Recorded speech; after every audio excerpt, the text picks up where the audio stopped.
Which New Balance Daily Trainer is right for you? The Hyper Plush 1080 V14 or the more toned down 880 V15? Let's break it down. What's up everybody, I'm Eric McIntyre, aka Rad Dad Bod, and you're watching Rad Dad Bod TV, where we review running shoes. Today, like I said, we're reviewing the 1080 versus the 880, and if it's your first time watching one of my videos, you may notice some timestamps below. Feel free to jump around the various parts of the review, but if you do so, I would sure appreciate if you come back and watch the full thing when you get a sec. And if you've been a viewer for a while, but you haven't hit that subscribe button yet, please consider doing so today, and turning on notifications so you get notified every time I drop a new video, which is typically Monday through Friday. Now, before we get into the meat of this comparison, some quick disclaimers and disclosures. I was provided both these shoes directly from New Balance for the purpose of review. That being said, I am not paid. I'm not required to include the shoes in any specific content. No one gives me talk tracks, talking points. No one watches my videos beforehand, and all thoughts are entirely my own. Now, with that out of the way, let's talk about the intended use of these two shoes. Now, for the most part, these shoes are going to be daily trainers. The 1080 is borderline max cushion, maybe standard daily trainer, and then the 880 is supposed to kind of be the same, more of your standard daily trainer, but in recent years, both these shoes have kind of increased in stack, where they're, again, borderline max cushion. But for the most part, I would say that these are daily use, daily training shoes. As such, that's how we're going to be talking about them today. Now, from a price standpoint, the 1080 comes in at $165. Meanwhile, the 880 comes in at $140. So that's kind of how New Balance positions them too within their lineup,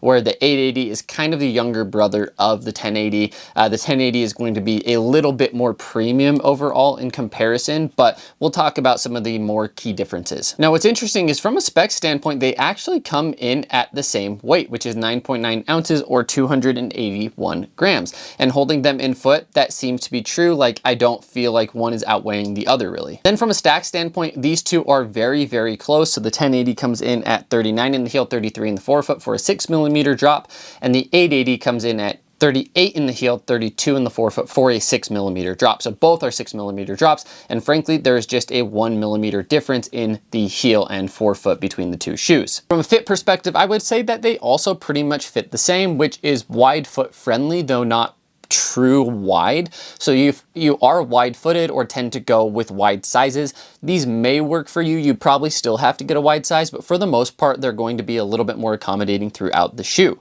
Now, from a length standpoint, they are both true to size length. And so if you have run in the Rebel, for example, that runs a little bit short. The 880 and 1080 both fit a little bit longer than the Rebel and more in the true kind of cross-brand sizing. So I'm a 10.5 in most shoes. I'm a 10.5 in both of these. Now, getting into the specifics of where these shoes are different, because the specs tend to be a little bit similar between these two models so far. When we move to the upper, the 1080 has what's called an engineered woven upper, and it is going to be a little bit warm, honestly, but very, very premium feeling, very, very comfortable. So you can see that there's some decent cushion there in the heel, same with the tongue, and there's kind of that, I don't know what you call it, but that textured material where that foam is just very, very, very soft. It's very, very comfortable. It's just a plush, comfortable overall ride. You also have a gusseted tongue, that mesh tongue as well, so you're going to get a little bit of breathability, but for the most part, the upper does run a little warm, but it's a very, very comfortable overall experience. Meanwhile, on the 880, you have what's called a one-piece engineered mesh, and it's going to be, honestly, about the same amount of cushion for the most part, but the cushion is not going to be quite as plush overall. You still have a gusseted tongue, so that's going to really help with lockdown. But for the most part, I would say that the 880 is maybe a little bit more breathable or a little bit less warm, but really, like, the uppers are very, very similar. It just seems that the 1080 has a little bit more premium feel or a little bit more plush feel overall. But for the most part, the uppers isn't going to be what really differentiates these shoes for me. Lockdown in both of them is pretty good. You can get a really good midfoot lockdown with that gusseted tongue and lacing system.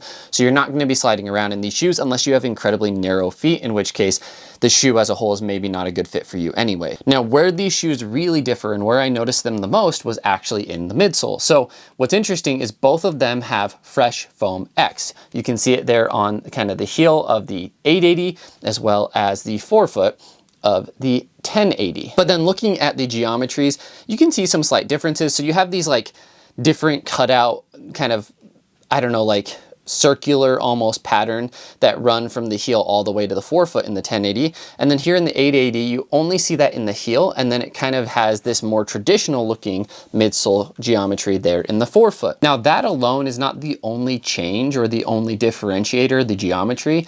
I also think that the tuning is slightly different, and when I squeeze them in hand, although I do have 10 plus more miles on the 1080 than I do the 880, the 1080 is very, very squishy. In fact, the 1080 to me is the squishiest shoe on the market.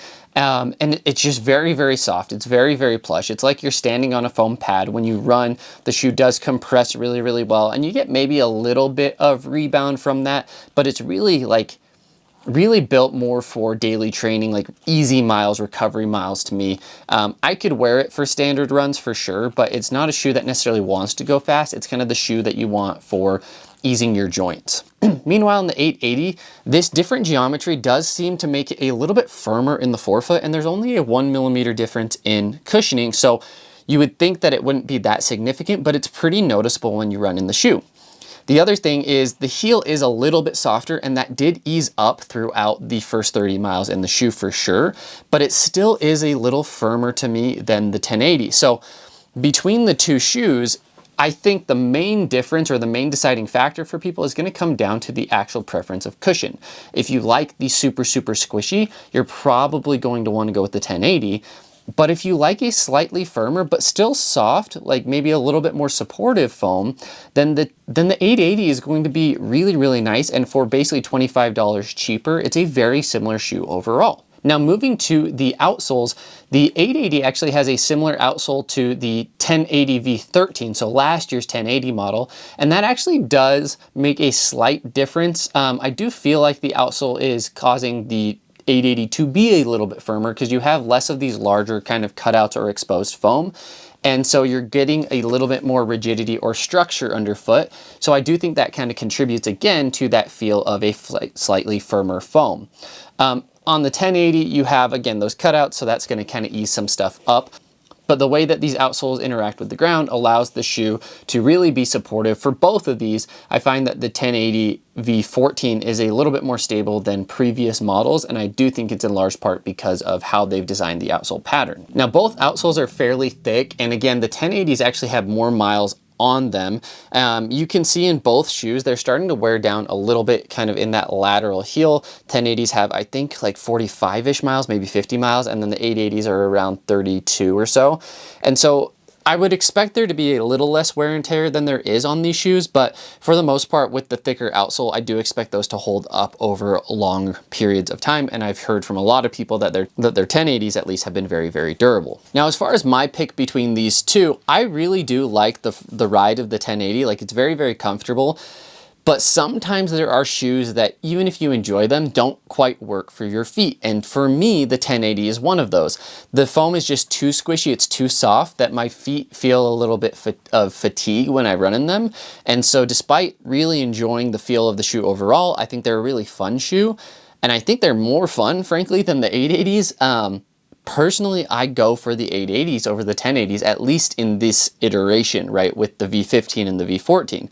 TBD on the 1080 V15, which I believe updates at the end of this year. And so the 880 came out early this year, right? So it's normally a spring release, and then the 1080 usually updates later in the year. So depending on what they do with the Fresh Foam X tuning in the 1080 V15, I may change my mind later in the year. But again, in this current comparison, I prefer the 880. Now, if you look at the 880 V14 though, I actually would have taken the 1080 over that one, because the 880 V14 I found to be not quite cushioned enough for how firm it felt underfoot to me. So there are going to be some differences between the shoes, but it's just something to look out for.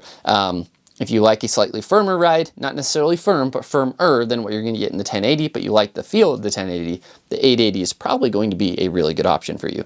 So just some final thoughts. Honestly, this is one of those situations where really you should be looking at the type of shoe and what reviewers are saying on how it feels, and not about how popular a shoe is. The 1080 is by far the more popular of these two models, but similar to my comparison of the Asics Gel Cumulus and Asics Gel Nimbus, I tend to prefer the slightly stripped down version between those shoes just because of my personal preferences. So if you're someone who is listening to this review or watching this review or this comparison and you're thinking, oh, like, yeah, previous 1080 models were a little squishy for me, but I liked everything else about it, then again, 880 could be a good option, but it's not gonna get the same hype or publicity as the 1080 because the 1080 is more of that flagship model. So if you're still watching this far, I sure appreciate you. Please take a second and let me know in the comments if there's something that you enjoyed or what I could be doing better in each of my videos to make them even more entertaining or educational or informative for each and every one of you. And also let me know if there's other comparisons that you'd like to see from the shoes that I am currently reviewing. Obviously, if I don't have the shoe, I can't do that comparison, but if I have it, I'd be more than happy to do a video if I haven't already. Also, if you've watched this far and you haven't yet hit the subscribe button, let's go ahead and hit that right now and turn on those notifications. And as always, we'll just wrap up the video with a question, which is, what is your running shoe hot take? Or what is a running shoe that you loved that wasn't the most popular out there? Let me know in the comments below. Thanks, everybody.